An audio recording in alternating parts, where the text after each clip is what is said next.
आरक्षण को कभी अनुसूची में डालना होगा,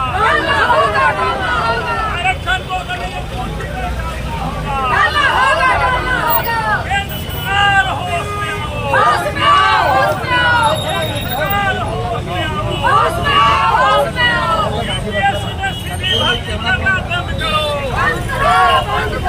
यूपीएससी ने कि जो माननीय सर्वोच्च न्यायालय के मुख्य न्यायाधीश डी.वाई. चंद्रचूड़ जी के द्वारा जो SC/ST में वर्गीकरण का मंतव्य दिया गया है, आज उसके विरोध में देश का संपूर्ण SC/ST समाज के लोग स्वतः स्फूर्त सड़कों पर हैं और पूरा भारत चप्पा चप्पा बंद है।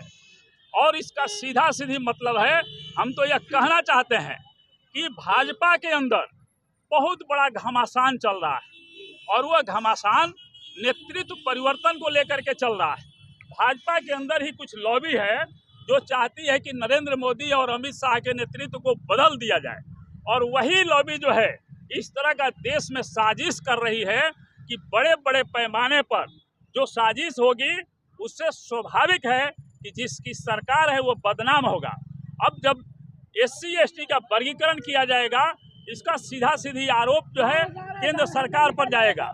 जब यूपीएससी में लेटरल एंट्री से सीधे भर्ती की जाएगी बिना कंपटीशन का, तो उसका सीधा सीधी बदनामी जो है नरेंद्र मोदी की होगी।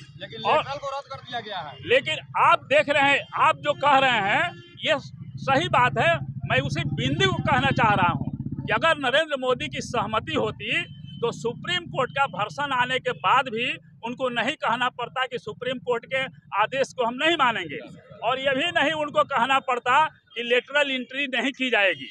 इसका मतलब है कि नरेंद्र मोदी के खिलाफ भाजपा में ही बहुत बड़ा षड्यंत्र चल रहा है उनके नेतृत्व को परिवर्तन करने के लिए। नहीं तो डी.वाई. चंद्रचूड़ अब तक देश में गरीब गुरबा और आम जनता के पक्ष में बोलने के लिए और डिसीजन लेने के लिए जाने जाते थे, और आज सेवानिवृत्त होने के कुछ क्षण पहले ये जो बयान दिए हैं, आखिर सुप्रीम कौन है? आपके साथ जो है सुप्रीम शब्द लग गया, इसका मतलब आप सुप्रीम नहीं है। सुप्रीम कोर्ट सुप्रीम नहीं है, सुप्रीम यहाँ का कॉन्स्टिट्यूशन है, और एक लोअर कोर्ट के जज से लेकर के और माननीय सर्वोच्च न्यायालय का जज भी अपनी कलम चलाता है तो संविधान के तहत चलाता है। और संविधान में SC/ST के संबंध में क्या प्रावधान है? आर्टिकल 341, आर्टिकल 341 और आर्टिकल 342, इसमें स्पष्ट रूप से SC/ST के संबंध में ये प्रावधान है कि चाह करके भी कोई राज्य सरकार या केंद्र सरकार SC/ST में किसी तरह का वर्गीकरण नहीं कर सकती है। और इस कानून की सुरक्षा के लिए कॉन्स्टिट्यूशन के शेड्यूल 5 और 6 में ये कॉन्स्टिट्यूशनल सेफगार्ड बनाए गए हैं कि चाह करके भी इस कॉन्स्टिट्यूशन कानून को कोई डाइल्यूट नहीं कर सकता है। तो जब कॉन्स्टिट्यूशन कहता है कि SC/ST में वर्गीकरण नहीं हो सकता है, तो हमारे सर्वोच्च न्यायालय के माननीय मुख्य न्यायाधीश जी किस कॉन्स्टिट्यूशन के आधार पर ये वर्गीकरण का आदेश दिए हुए हैं? इसलिए आज पूरा देश नारा लगा रहा है कि जब जब जुल्मी जुल्म करेगा, सत्ता के हथियारों से चप्पा चप्पा गूंज उठेगा, जय भीम के नारों से।